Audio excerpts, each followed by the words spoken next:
আপনি যদি সত্যি একটা ইউটিউব চ্যানেল শুরু করতে চান অথবা ইতিমধ্যে শুরু করে থাকেন, তবে একটা জিনিস আছে যা বেশিরভাগ মানুষ এড়িয়ে যায়, আর সেটাই হচ্ছে সেই আসল কারণ যার কারণে তারা কখনো 1000 সাবস্ক্রাইবার পার করতে পারে না। আরও খারাপ হলো, তারা ক্লান্ত হয়ে পড়ে, হাল ছেড়ে দেয় এবং আর কখনো ইউটিউব নিয়ে ভাবে না। এটা ক্যামেরা নিয়ে নয়, এটা আপনার নিশ নিয়েও নয়, এমনকি এটা অ্যালগরিদম নিয়েও নয়। এটা তার থেকেও অনেক বেশি মৌলিক, কিন্তু অনেক বেশি গুরুত্বপূর্ণ। আর এটা ছাড়া আপনি কখনো আপনার ইউটিউব চ্যানেল বড় করতে পারবেন না। আমি আপনাকে দেখাবো কেন আমি আমার মেন্টরিং প্রোগ্রামে যারা যোগ দেয় তাদের সবাইকে প্রথমে এই প্রশ্নটা করি। আমি এটা সব সময় দেখি, কেউ ইউটিউব নিয়ে বেশি উত্তেজিত হয়, তারা হয়তো কয়েক মাস হয়তো বা কয়েক বছর ধরে ক্রিয়েটরদের ভিডিও দেখে আসছে।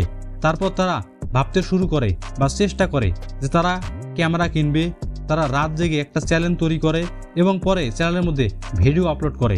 কিন্তু ভিডিও আপলোড করার পর যখন দেখে যে ভিডিওর মধ্যে ভিউ নেই, সাবস্ক্রাইবার কম, চ্যানেল বড় হচ্ছে না, তখন তাদের মধ্যে প্রশ্ন জাগতে শুরু করে, আমার কি নিজ পরিবর্তন করা উচিত?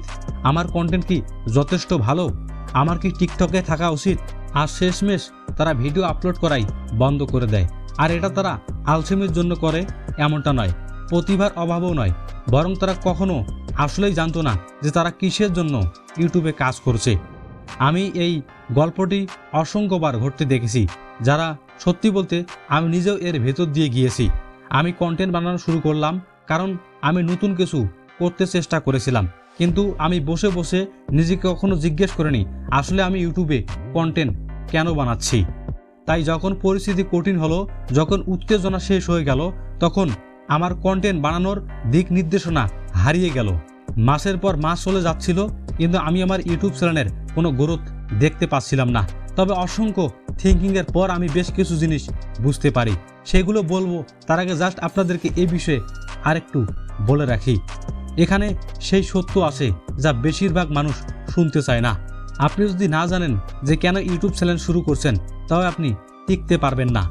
আপনি বারবার আইডিয়া পাল্টাবেন, ট্রেন্ডে ঝাঁপ দেবেন, অন্যর সাথে নিজেকে তুলনা করবেন, কিন্তু আপনি সফল হবেন না। আপনি চেষ্টা করছেন না, বরং আপনি আপনাকে ব্লুপ্রিন্ট ছাড়া একটি বাড়ি বানানোর চেষ্টা করছেন। ভাবুন, আপনার লক্ষ্য যদি পরিষ্কার না হয়, তবে কন্টেন্ট প্ল্যান কিভাবে করবেন? প্রতি সপ্তাহে ভিডিও বানানোর মোটিভেশন বা কোথায় পাবেন? যদি আপনি জানেন না যে আপনি কোথা থেকে কোথায় যেতে চাচ্ছেন, তাহলে আপনি কি করবেন, কোন পথে হাঁটবেন এবং কিভাবে কাজ করে যাবেন? অনেক নতুন কন্টেন্ট ক্রিয়েটরের অর্থাৎ প্রশ্ন থাকে, কোন ক্যামেরা ব্যবহার করব, কোন নিশ বেছে নেব, এছাড়া কোন এডিটিং সফটওয়্যার দিয়ে ভিডিও এডিট করব। এগুলো অবশ্যই গুরুত্বপূর্ণ প্রশ্ন, কেবল তখনই যখন আপনি আপনার কেনর উত্তরটা খুঁজে পাবেন। কারণ আপনার কেন আপনাকে স্পষ্টতা দেয়, আপনার কেন আপনাকে দিক নির্দেশনা দেয়, আপনার কেন আপনাকে স্ট্র্যাটেজি তৈরি করতে সাহায্য করে, যা আপনার সাথে খাপে খাপে মিলে যায়। যদি আপনার কেন অ্যাডসেন্স থেকে টাকা আয় করা হয়, তাহলে স্ট্র্যাটেজি হবে একরকম। যদি আপনার কেন হয় ব্যক্তিগত ব্র্যান্ড গড়া, তাহলে সেটা হবে একেবারেই ভিন্ন। আবার যদি আপনার কেন হয় নিজের জ্ঞান এবং কোর্স বিক্রি করা, তাহলে স্ট্র্যাটেজি হবে আলাদা। একবার যখন আপনি আপনার কেন পরিষ্কার করতে পারবেন, তখন সব কিছু গুছিয়ে যাবে। আমি চাই না যে সামান্য বিষয় জেনে আপনি গভীরে প্রবেশ করুন, তাই বেশ কিছু বিষয় আগে বুঝুন। কিছু সপ্তাহ আসবে যখন আপনার ভিডিওতে 14টা ভিউ, 3টা লাইক আর 0 কমেন্ট আসবে, আর সাবস্ক্রাইবার তো বাড়বে না, বরং দেখা যাবে কমবে। সেই সপ্তাহে কোনো হাই টু স্ট্র্যাটেজি আপনাকে ধরে রাখতে পারবে না। আপনার কেন আপনাকে এগিয়ে নিয়ে যাবে। তাই আমি সব সময় বলি, আপনার সঠিক কারণ দরকার, যাতে আপনার পরিকল্পনা কঠিন হয়ে গেল আপনি চালিয়ে যেতে পারেন। আর যখন সঠিক প্ল্যান তৈরি করতে পারবেন, তখন সঠিক প্ল্যান, সঠিক কন্টেন্ট, সঠিক গ্রোথ সব কিছু নিজে থেকেই আসতে শুরু করবে। এ কারণেই আমি আমার মেন্টরিং ফর্মে সবসময় একটা প্রশ্ন করি, আপনার কেন কি? আমি অকারণে এই বিষয়গুলো বলছি না, যথেষ্ট কারণ আছে। আপনার উত্তর ঠিক করে দেবে পরের সব কিছু আপনি কিভাবে করবেন। যদি আপনার লক্ষ্য হয় মনিটাইজেশন আর 1000 সাবস্ক্রাইবার পাওয়া, দারুণ, কিন্তু কেন কেন আপনি এটা করতে চাচ্ছেন বা কেন আপনার এটি লক্ষ্য? এটা আমার খুব ভালো মনে আছে। আমি যখন নতুন শুরু করেছিলাম, তখন 0 সাবস্ক্রাইবার, 0 ভিউজ, 0 স্ট্র্যাটেজি, 0 ইমপ্রেশন নিয়ে আমি এগিয়ে গেছিলাম এবং বর্তমান পরিস্থিতি আপনি একটু নিচে চোখ বুলালেই দেখতে পারবেন। তো সেদিকে না যাচ্ছি, আমার জাস্ট কথা যে আপনি ইউটিউবে কেন আছেন, আপনার পরিকল্পনা কি? স্বাধীন চিন্তা শক্তি, আত্মবিস্তার প্রভাব করা, নাকি নতুন কিছু দেওয়া? এটা আপনি ভেবে কমেন্টে বলতে পারেন।